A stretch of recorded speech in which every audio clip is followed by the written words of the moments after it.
téléspectateurs de la radio et télévision Tambara, vous pouvez désormais suivre votre chaîne de télévision préférée Tambara sur le satellite BadrSat 7, angle 26 degrés Est, fréquence 11010, polarisation verticale, symbole 27500.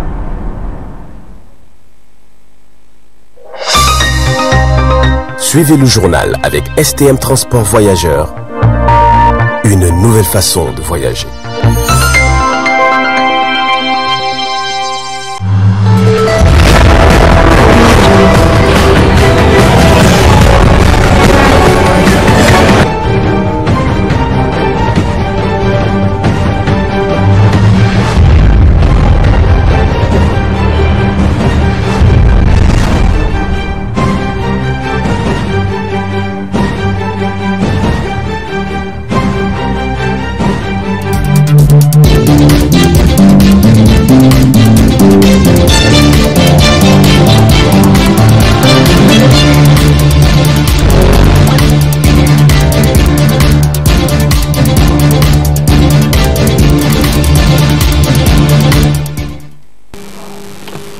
Bonsoir messieurs, dames, très ravi et réel plaisir pour moi de vous retrouver pour ce 20h15 sur la voie et le miroir de la femme.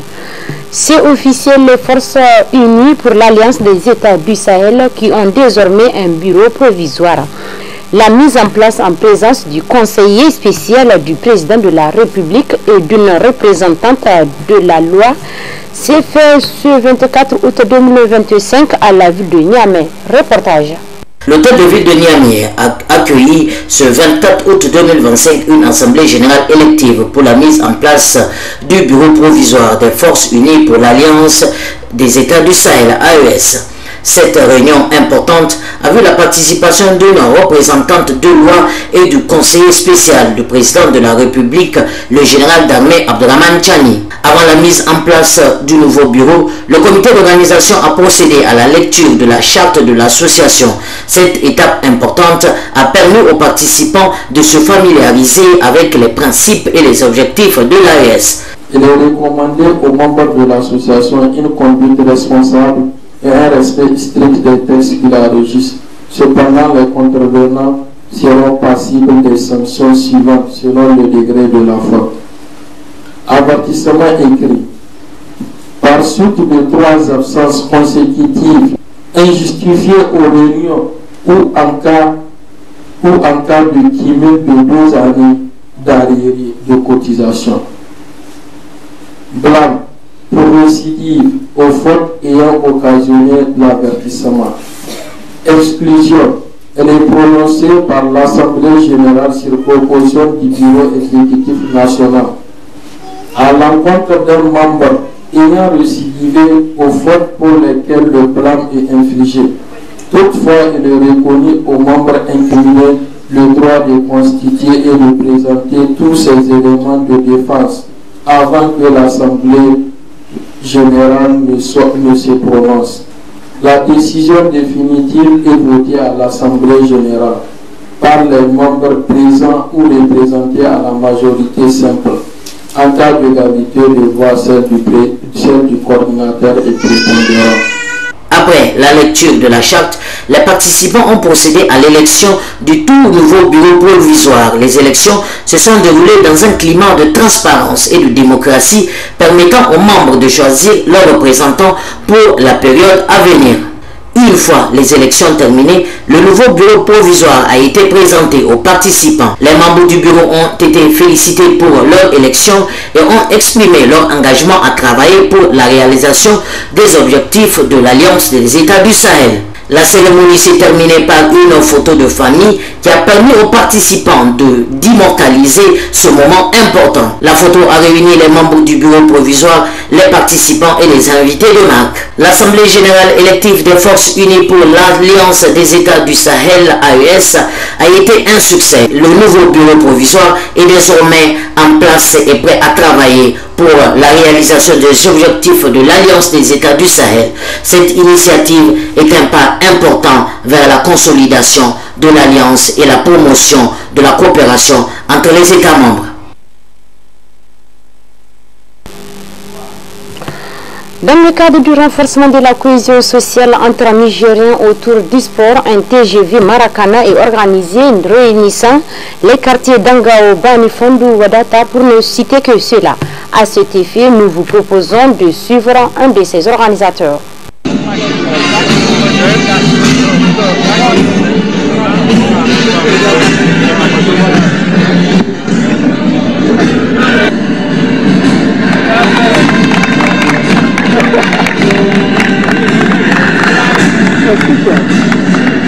C'est avec un immense honneur que je prends la parole devant vous aujourd'hui autour d'un thème qui nous rassemble, unis par le foot pour la paix, la cohésion sociale, la coexistence pacifique et la promotion des jeunes talents vers l'excellence nationale. Le football, plus qu'un simple sport, est un langage universel. Sur un terrain, il n'y a ni barrière, ni frontière, ni différence. Ce qui compte, c'est l'esprit, le respect et la dignité, la solidarité. Voilà pourquoi nous disons que le football est une école. Dans un monde marqué par des tensions et parfois des divisions, le ballon rond nous rappelle une vérité simple, mais profonde. Nous sommes plus forts ensemble. Quand une équipe joue, elle apprend à coopérer, à s'entraider et à se respecter. Ce message, nous devons le porter dans notre société pour construire une coexistence pacifique où chaque citoyen trouve sa place. C'est pourquoi nous, jeunes, unis pour un Niger prospère, pensons à travers le football une pépinière de jeunes talents. Il est possible d'être repéré sur le plan de ces compétitions. Nos jeunes ont du potentiel, de l'énergie, de la créativité et de la passion. À travers le sport, nous pensons canaliser cette énergie, leur donner des opportunités, les fermer et les orienter vers l'excellence. Un jeune qui joue aujourd'hui avec rigueur et discipline est un jeune qui apprend le dépassement de soi. Nous sommes ici parce qu'il y a des jeunes qui ont décidé à travers le football d'unir les jeunes Nigériens pour qu'on ait une solidarité, une cohésion sociale et le savoir-vivre ensemble avec nos différences, mais derrière le ballon rond. Comme l'a dit le président, quand on joue au football, on ne dit pas tu viens d'où, tu es de quelle ethnie, tu es de quelle race. Ce qui compte, c'est le ballon, c'est là, jouer ensemble qui compte. Et aujourd'hui, ces jeunes, ils nous donnent une leçon de morale. Ça veut dire que quelle que soit notre appartenance, nous pouvons vivre ensemble dans une cohésion sociale pour un pays qu'on appelle le Niger, qui a un hymne qu'on appelle l'amour de la patrie. Pour le Niger, nous sommes capables de tout faire et impossible n'est pas nigérien. Donc à ces jeunes qui ont eu cette idée, je leur dis bon vent et que la direction régionale sera toujours à leur côté pour les accompagner, parce que sans jeunes, la direction ne va jamais exister. Et je vous dis à mon nom et au nom des cadres du ministère de la Jeunesse que pour l'accompagnement technique, pour les conseils, nous serons toujours à votre côté. En effet, le thème choisi, uni par le football pour la paix, la cohésion sociale, la coexistence pacifique, et la promotion des jeunes talents dans l'excellence nationale. Cette initiative salvatrice est en parfaite adéquation avec les orientations fixées par les autorités de la ville de Niamey, sous la conduite éclairée du colonel Bokar Soumana Grenke.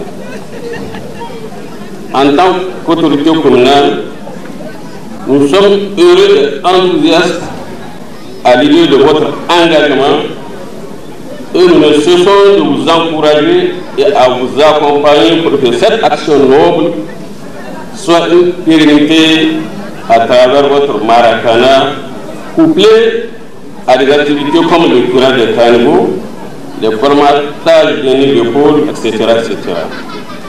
de notre arrondissement communal 4.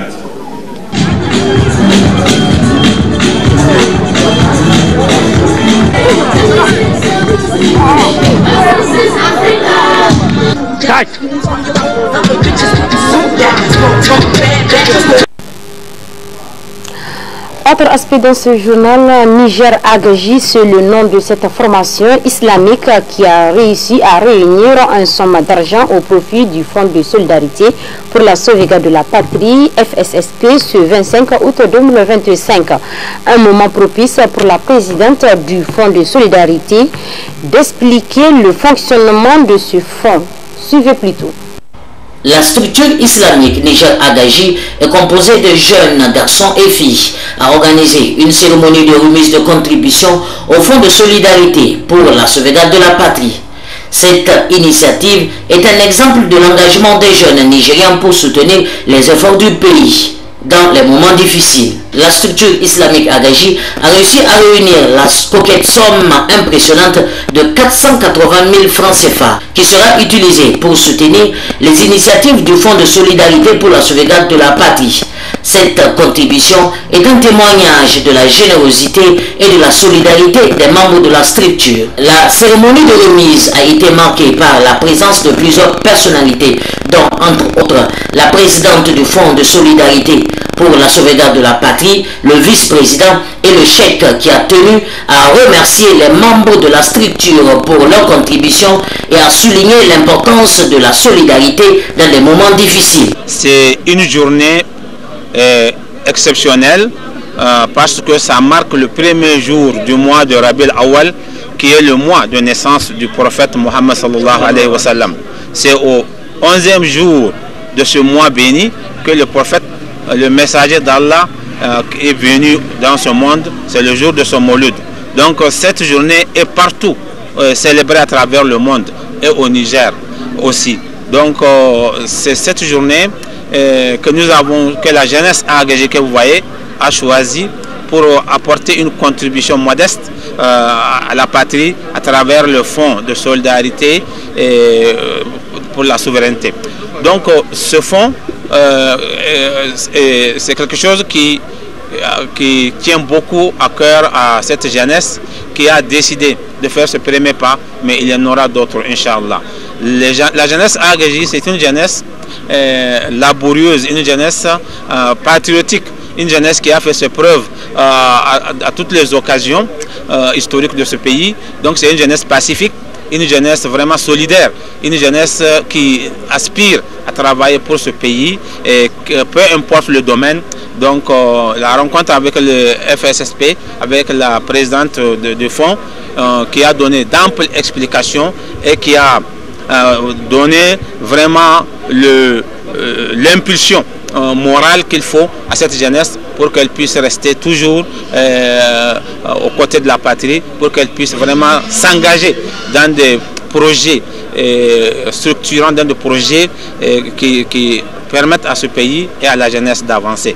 Donc cette cérémonie vraiment a été satisfaisante à plus d'un titre, dans la mesure où ça crée cette connexion nécessaire entre la jeunesse engagée et qui comptabilise quand même 14 000 éléments à travers le pays, dans les 8 régions du pays, et vraiment cette connexion permettra à cette jeunesse de donner plus de vigueur, plus de force à cette action patriotique que mène le CNSP. Le vice-président du Fonds de solidarité pour la sauvegarde de la patrie a également pris la parole pour exprimer sa gratitude vers la structure islamique Niger Agaji pour cette contribution importante. Il a souligné que cette initiative est un exemple de l'engagement des jeunes Nigériens pour soutenir les efforts du pays et a réaffirmé l'importance de la solidarité nationale dans les moments difficiles. Et ce fut une occasion pour nous, en tant que Fonds de solidarité pour la sauvegarde de la patrie, de prendre ce plateau pour leur présenter le fonds, les objectifs du fonds, les montants mobilisés et l'utilisation qui a été faite de ce fonds durant les quelques mois d'activité que nous avons eu à faire.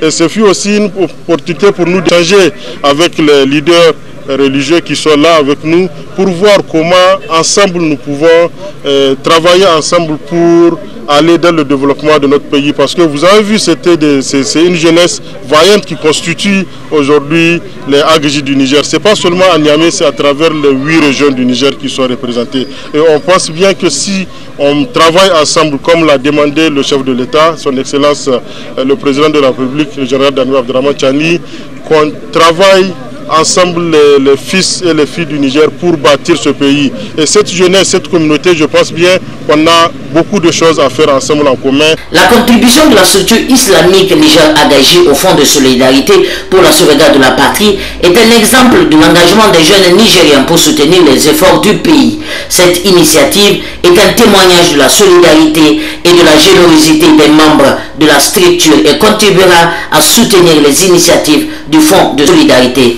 pour la sauvegarde de la patrie. Une visite de 5 jours dans la région de Tawa effectuée par la représentante pays de l'UNICEF accueillie à l'aéroport par le secrétaire général adjoint du gouvernement de la région de Tawa. Des précisions dans cet élément. La représentante pays de l'UNICEF a entamé une visite de 5 jours dans la région de Tawa. Accueillie à l'aéroport par le secrétaire général adjoint du gouvernorat de Tawa, M. Hamadou Ide, elle a rendu une visite de courtoisie au chef de canton de Tawa, l'honorable Mohamedou Adou Moussa, puis à l'honorable chef de groupement Peul de Tawa, Lamido Aboubakar Dey, avant de procéder à la remise officielle de kits d'urgence au gouvernorat de Tawa. Une cérémonie au cours de laquelle plusieurs interventions d'un seul de l'administrateur délégué de la ville de Tawa, M.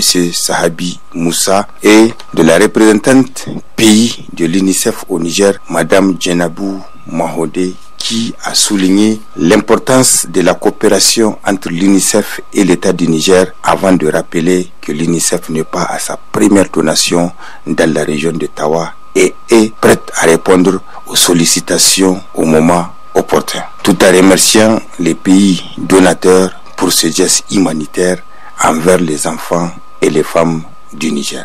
Ces kits couvrant les domaines de l'eau, l'hygiène et l'assainissement, de la santé, de l'éducation, de la protection de l'enfant et de la réponse d'urgence traduisent concrètement l'engagement de l'UNICEF dans la mise en œuvre du plan de contingence multirisque élaboré récemment par la région de Tawa sous votre leadership, monsieur le gouverneur, et avec une contribution de l'UNICEF.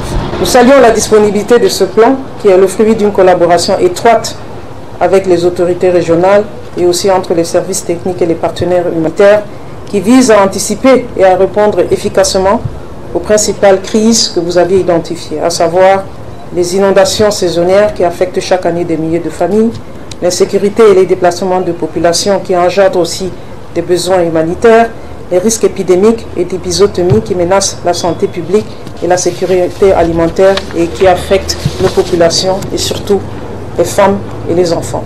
Face à ces défis et aux efforts remarquables du gouvernement, l'UNICEF, fidèle à sa mission de protection, de promotion des droits de l'enfant et de soutien aux communautés, apporte aujourd'hui une contribution à travers cette donation.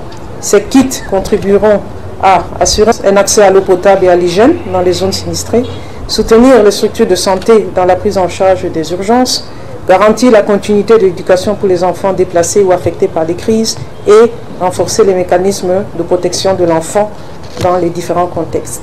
Ces kits et entrants que nous avons ici sont composés d'aquatap, de coupes de touques d'hypochlorite, de dalles pour latrines, pulvérisateurs et de kits pour tester la qualité de l'eau destinée à être utilisée sur site ou en laboratoire pour tester l'eau pour les métaux lourds, pour un montant de 97 millions de francs CFA. 60 tentes pour abri et 2000 kits d'urgence composés de couvertures, de bols plastiques, de nattes, seaux, bouilloires et de t-shirts pour un coût de 110 millions.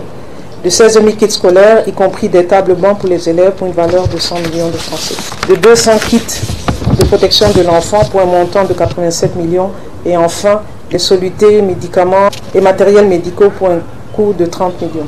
Cette donation n'est qu'une intervention car elle appelle à une mobilisation continue et coordonnée pour faire face aux crises de manière proactive et inclusive. Le gouverneur de la zone de Tawa, le colonel-major Al-Hadji Suleiman Ahmad Moussa, a réceptionné ce kit, a félicité et remercié l'UNICEF pour cet appui à l'endroit de la population de l'ADER.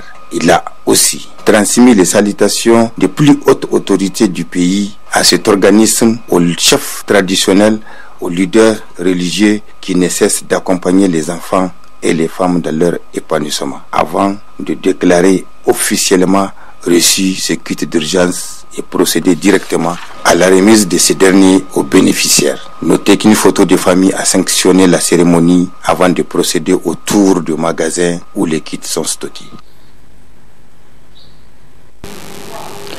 De retour à Niamey, cette partie magazine de cette édition est consacrée à Mohamed Sekou Doro, acteur de la société civile COSAS/CP.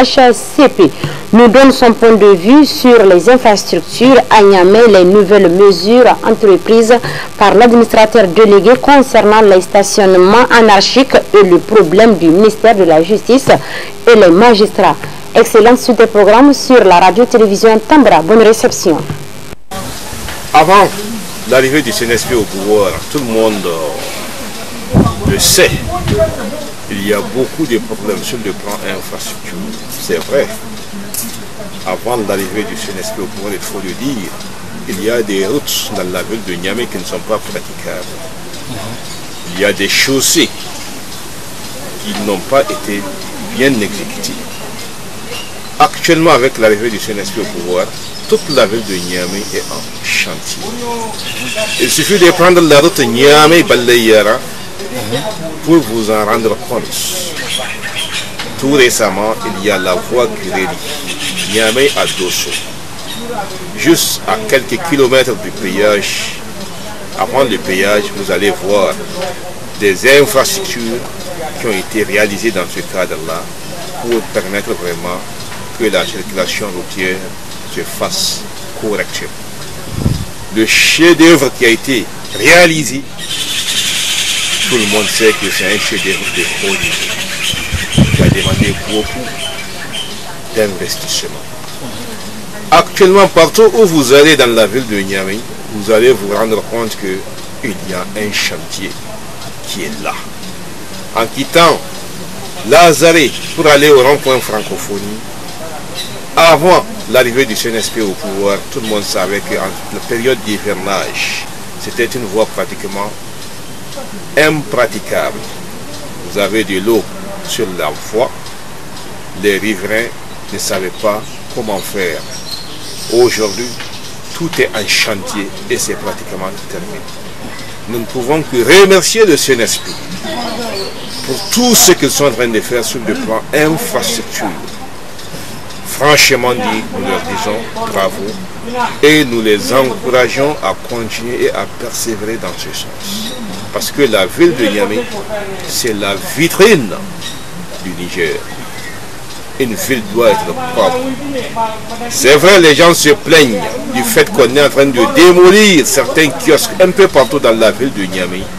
Au fait, c'est pour vraiment lutter non seulement contre l'insalubrité, mais aussi pour permettre la fluidité de la circulation pour ceux qui sont à pied et pour ceux qui sont dans leur véhicule. Nous ne pouvons que dire bravo au CNSP et nous ne pouvons que les encourager à continuer dans ce sens. Monsieur le Président, parlons de la fluidité de la circulation. L'administrateur délégué a mis récemment en place une équipe chargée de ce cas-là. Une équipe qui est chargée d'empêcher les stationnements anarchiques sur les goudrons, que ce soit des gros porteurs ou bien des petites voitures. Que pensez-vous de cette initiative-là? C'est une très bonne chose, cette mesure. Seulement, nous avons constaté que c'est une mesure un peu plus répressive à l'heure actuelle, tout simplement parce que la question qu'il faut se poser, est-ce que la ville de Niamey est prête à ce que certaines mesures puissent être prises actuellement dans la situation dans laquelle nous nous trouvons actuellement? Tout le monde sait qu'actuellement au Niger, dans la ville de Niamey, il y a un sérieux problème de parking. Les trottoirs sont occupés par des étalagistes ou bien des vendeurs de galettes ou bien des vendeurs de chaussures ou bien des vendeurs de légumes. Ça, il faut le dire. À chaque coin des rues de Niamey, vous avez des étalagistes. Et en plus de ça, à chaque coin de la ville de Niamey, vous avez une mosquée. Pratiquement, vous avez une mosquée dans chaque riel dans la ville de Niamey. Donc, il est extrêmement difficile d'empêcher aux riverains, à la population, de garer les véhicules comme ça se doit, compte tenu des nouvelles dispositions qui ont été prises par les municipalités. Donc beaucoup reste à faire dans le domaine du parking. Raison pour laquelle nous profitons de votre chaîne de télévision pour demander un assouplissement. Parce qu'actuellement, il faut tenir compte des mariages, des décès, des baptêmes. Ce sont des événements auxquels nous sommes confrontés jour et nuit actuellement dans la ville de Niamey. Donc c'est très difficile vraiment avec ces nouvelles lois d'empêcher à la population de garer leurs véhicules, ne serait-ce que les 2 roues latérales sur la chaussée et les 2 roues latérales sur le trottoir. Pas oublier qu'en novembre 2012, il y a eu ce qu'on appelle ici à Niamey et plus précisément au Palais des Congrès, les États généraux de la justice. Les États généraux de la justice avaient concerné les magistrats, les juges, les avocats et quelques éléments de la garde nationale. C'est pour dire que, est-ce que ces États généraux de la justice ont répondu aux attentes des populations de justiciables? Point d'interrogation. Je pense qu'il y a des données au niveau de la statistique nationale qui sont là disponibles sur la justice. Des données auxquelles il faut se référer. Je préfère me taire sur ces données parce qu'elles ne proviennent pas de moi. Ce sont des données scientifiques. Mais en se référant sur ces données, on se rend compte aisément que le peuple nigérien n'est pas satisfait avec la justice actuellement. La justice dans son ensemble. C'est vrai, il y a eu les assises nationales. Mais ce qui a été débattu, je ne suis pas sûr que ça puisse répondre aux attentes de la population.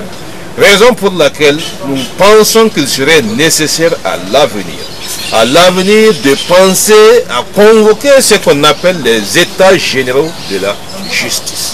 Et en convoquant les États généraux de la justice, il ne faut pas seulement limiter ces États généraux-là à la magistrature, aux avocats et à la garde nationale. Il faut l'élargir à toutes les associations religieuses, chrétiennes comme musulmanes. Il faut l'élargir aux autres structures de la société civile. Il faut l'élargir au FDS. Il faut l'élargir aux chefs de village, chefs de canton.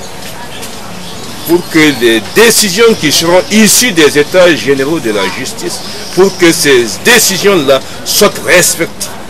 Pour que ces décisions-là concernent la population dans son écrasante majorité. Une entente entre la justice actuellement, le SAMA et le gouvernement, c'est bien. Nous, en tant qu'acteurs de la société civile, nous encourageons cette entente. Mais nous, on pense qu'il serait préférable d'aller au-delà de cette entente entre gouvernement et syndicats. Il faut une entente avec la population parce que c'est la population qui est concernée. Quand on regarde le code de procédure pénale, tout le monde sait qu'à l'intérieur, c'est écrit la liberté provisoire, c'est la règle et la détention est l'exception. Mais la pratique, est-ce que c'est le cas? Point d'interrogation. Dans la pratique, ce n'est pas le cas. Et tout le monde sait que la prison civile de Niamey était construite pour une capacité d'environ 300 à 400 prisonniers. Et aujourd'hui, il y a pratiquement presque 2000 prisonniers qui croupissent à l'intérieur de cette prison. Combien sont-ils qui ne sont pas jugés? Point d'interrogation. Combien sont en détention illégale? Point d'interrogation. Je pense que avec ces chiffres-là, le SAMA est interpellé. Les magistrats sont interpellés. Qu'ils sachent qu'il y a des Nigériens qui croupissent dans cette prison et qui n'attendent que justice. Merci. Alors, parlons de SAMA, parlons également du ministère de la Justice. Récemment, le problème qui a prévalu, c'était le problème entre deux femmes qui se sont mariées entre elles, et que le ministre a jugé que les magistrats n'ont pas très bien fait leur travail. Alors, que pensez-vous? Ça, c'est votre avis en tant que citoyen? Évidemment, si vous m'avez suivi, j'avais parlé des états généraux de la justice en 2012. Et c'était limité tout simplement au niveau des magistrats, au niveau de la garde nationale, au niveau des avocats. On a oublié d'associer les chefs religieux, les chefs coutumiers, la société civile. Si on les avait associés, je vous assure que vous allez trouver une réponse à la question que vous venez de me poser. Merci. Alors on va revenir maintenant aux suggestions. Vous avez été en première ligne. Et vous êtes toujours en première ligne quand il s'agit de défense de la nation, quand il s'agit de soutenir et d'accompagner les efforts du Conseil national pour la sauvegarde de la patrie. Alors, vous, en tant qu'acteur de la société civile aguerrie, quel conseil avez-vous donné au Conseil national pour la sauvegarde de la patrie? Je vous remercie pour cette noble question. En tant que défenseur du Conseil national pour la sauvegarde de la patrie, nous ne pouvons que les encourager à aller dans ce sens. Mais il y a quand même quelques suggestions à faire. Nous avons demandé de revenir sur la justice. Quand vous allez regarder le rapport définitif qui a été transmis au président de la République en mars 2025, quand vous prenez la page numéro 21, 5e ligne, du rapport définitif, je répète, la page numéro 21, 5e ligne, c'est écrit, créer, mettre en place un comité qui va faire le tour de toutes les prisons, qui va identifier les prisonniers politiques, civils et militaires à libérer dans le cadre de la réconciliation nationale. Mais est-ce que ce comité-là a été mis en place de mars jusqu'à aujourd'hui?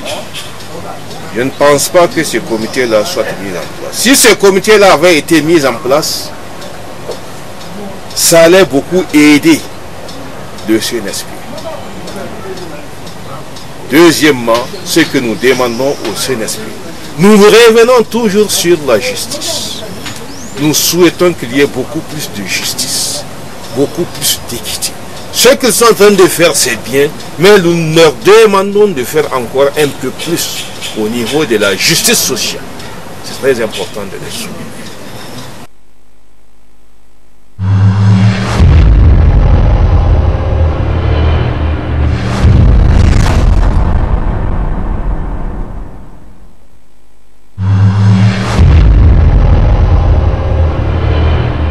Chers auditeurs et téléspectateurs de la radio et télévision Tambara, vous pouvez désormais suivre votre chaîne de télévision préférée Tambara sur le satellite BadrSat 7, angle 26 degrés Est, fréquence 11010, polarisation verticale, symbole 27500.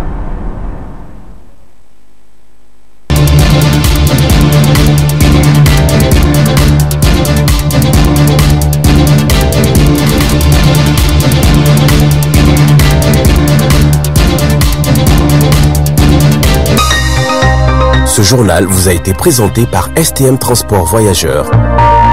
Une nouvelle façon de voyager.